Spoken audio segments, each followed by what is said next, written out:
রাজনীতিটা হয়ে গেছে একটা বিজনেস ভাই, ব্যবসায়িকরা হয়ে গেছে পলিটিশিয়ান, আর বাংলাদেশটা সব ক্ষেত্রেই সিন্ডিকেট। বেনজিরকে ধরতে হলে তো অনেক বেনজিরকে ধরতে হয়, স্টিল যারা পালায় নাই ওই রকম বেনজিরের ভাই তো আরো অনেকগুলো আছে, যারা অ্যাকশন নেওয়াইয়া তারাই তো নিচ্ছে না। দুর্নীতি দমন কমিশন, তারা কি, তাদের মধ্যেই তো অনেক দুর্নীতিবাজ আছে, আর বাংলাদেশটা সব ক্ষেত্রেই সিন্ডিকেট। শুধু বেনজির কেন, এর আগে তো আমরা দেখলাম আমাদের টাকা থাইল্যান্ডের, আপনার ফিলিপাইনের, ওই আপনার সিঙ্গাপুরের জুয়ার আসরে, আপনার ওই যে কি বলে আপনার যে ক্যাসিনোর আসরে, তা এরকম বেনজির নিয়ে যাচ্ছে, আরও কি হাওলাদার সে তো ভারতে নিয়ে গেছে। তো এরকম বেনজির ভুক্ত অনেক মানুষ, এটা একটা টোটালি এদের একটা কি গ্রুপ, এরাই নিয়ন্ত্রণ করে বাংলাদেশ, এরাই শোষণ করে বাংলাদেশ। এক বেনজিরকে ধরতে হলে তো অনেক বেনজিরকে ধরতে হয়, স্টিল যারা পালায় নাই ওই রকম বেনজিরের ভাই তো আরও অনেকগুলো আছে যার দোসর। এর আগেও একটা দেখলাম, নিউজ তো প্রতিদিন হচ্ছে, আপনারা নিউজ করতেছেন, তা নিউজগুলো হওয়ার পর অ্যাকশন কি, যারা অ্যাকশন নেওয়াইয়া তারাই তো নিচ্ছে না। দুর্নীতি দমন কমিশন, তারা কি, তাদের মধ্যেই তো অনেক দুর্নীতিবাজ আছে। তা আপনি যখন আপনার এখানে মূলত কথা হলো যে সৎ লোকের সংখ্যা অনেক কম, এবং তারা সংখ্যায় যেহেতু কম এবং অসৎ লোকেরা বিভিন্নভাবে তাদেরকে সংঘবদ্ধ হবে, তাদেরকে আপনার কি বলে প্রেশার ক্রিয়েট করে তাদের মুখ বন্ধ করে রাখে।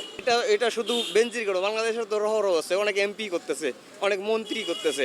এক মন্ত্রী বলেছে যে তিনি নাকি 28 কোটি না কত কোটি এমপি ওই যে আপনার সিলেটের যে এমপি কি বলে ব্যারিস্টার, তা তিনি বলছে যে এত কোটি টাকা আমি সরকার আমাকে বাজেট দিছে জনগণের উন্নয়নের জন্য। এটা প্রকাশ করার কারণেই তো ওনার পেছনে অনেকে লেগে গেছে যে উনি প্রকাশ করবে কেন, কারণ এটা দিয়ে তো সবাই খাচ্ছে। আপনি প্রশাসন কোন, আমাদেরকে ভোট দিয়ে পাঠাইছি, আপনার 300 সদস্য বিশিষ্ট যে পার্লামেন্ট, তারাও তো খাচ্ছে, সবাই খাচ্ছে, নেতা খাচ্ছে, নেত্রী খাচ্ছে, নেতারা যে তারপরে যে যারা আছে চেয়ারম্যান মেম্বার সবাই তো খাচ্ছে। আপনারা দেখছেন যে তেল পাওয়া গেছে ওই যে ইয়ার মধ্যে আপনাকে খাটের নিচে, তারপরে চাউল পাওয়া গেছে মাটির নিচে। তাহলে আমাদের তো অনেক খনি, এখন তেলের খনি, চাউলের খনি, আবার টাকা পাওয়া গেছে ওই মাটির নিচে পাওয়া গেছে, তো সবাই তো খাচ্ছে। কে খাওয়ার বাকি আছে? শুধু ওই গরিব মানুষ, রিক্সাওয়ালা, খেটে খাওয়া মানুষগুলো, এরা ঘাম ঝরে ঝরে ঝরে ঝরে এরা আর্ন করতেছে, হালাল মানির অন্বেষণ করতেছে। রাজনীতিটা হয়ে গেছে একটা বিজনেস ভাই। আপনার বেনজির তো আমি নিউজে দেখছি 100 কোটি টাকা নিয়ে বেনজির লাভাত্তা, বেনজির যে কোথায় এখনো হয়তো বা আপনারা করতে পারেন, বাইরে তো গেছে, কোন দেশে গেছে এটা আমি এখনই দেখে এসলাম। বেনজিরের সেকেন্ড হোম, এখনই সেকেন্ড হোম আপনার কি বলে স্পেনে, সম্ভবত স্পেনের সেকেন্ড হোম, তুরস্কে তার নাগরিকত্ব আছে। তা এরকম তো রহ অনেকেরই আছে। আপনি এ দেশে দেখা গেছে যে একটা বাসা থাকলে আপনার কলকাতায় 18টা বাসা আছে, এদেশে ইনকাম করতেছে, কলকাতায় টাকা পাঠাচ্ছে, তো এরকম অনেকেই তো আছে।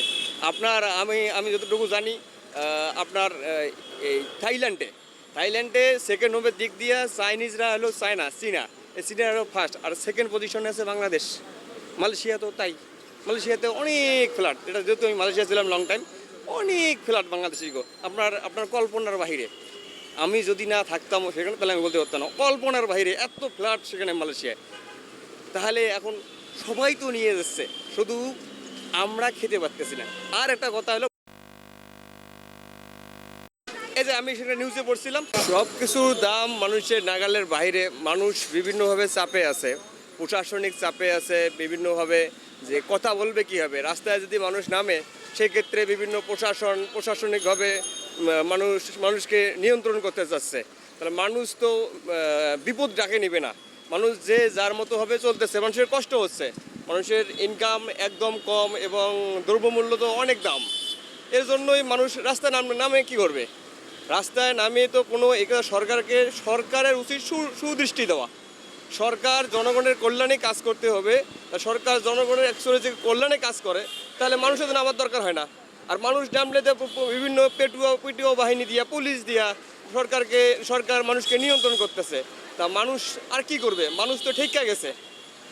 আমি জনগণ হিসাবে চাবো যে সরকার যেন সে দৃষ্টি দেয়, যে আবার আমাদের দেশে সিন্ডিকেট আছে, বিভিন্ন সিন্ডিকেট আছে, সিন্ডিকেটের কারণেও আবার পণ্য দেখা গেছে আপনি তরমুজ ক্ষেতের মধ্যে পচে যাচ্ছে, সিন্ডিকেটের কারণে মানুষের দিয়ে কিনতে পারতেছে না। এই যে এখন ডিমের দাম অনেক, তা প্রতিটা দ্রব্যমূল্যের দাম যেমনি বাড়তেছে, সিন্ডিকেটের কারণে একদিকে বাড়তেছে, মানুষ অসহায় হয়ে রাস্তার মধ্যেও নামতে পারতেছে না। এই হলো আমার। তেলের দামটা ইন্টারন্যাশনালি আপনি দেখেন, যখন ইন্টারন্যাশনালি তেলের দাম বাইরের দেশে অনেক কমে যায়, তখন এখানে আপনার ডিজেল, এই যে গত 1 বছর কি 2 বছর আগের ডিজেলের দামটা একবারে বাড়াইয়া কমাই দেওয়া হলো 1 টাকা কি কত সামথিং, এরকম মানে কমাই দিচ্ছে। এইটা নিয়ে অনেক নিউজ হয়ে গেছে, আপনারা নিউজ করেছেন। তাহলে বাড়াইলো কত, কমাইলো কত? তাই এটা এটা হলো টোটালি একটা সরকার। এখন তো যারা ব্যবসায়িক আছে, ব্যবসায়িকরা হয়ে গেছে পলিটিশিয়ান।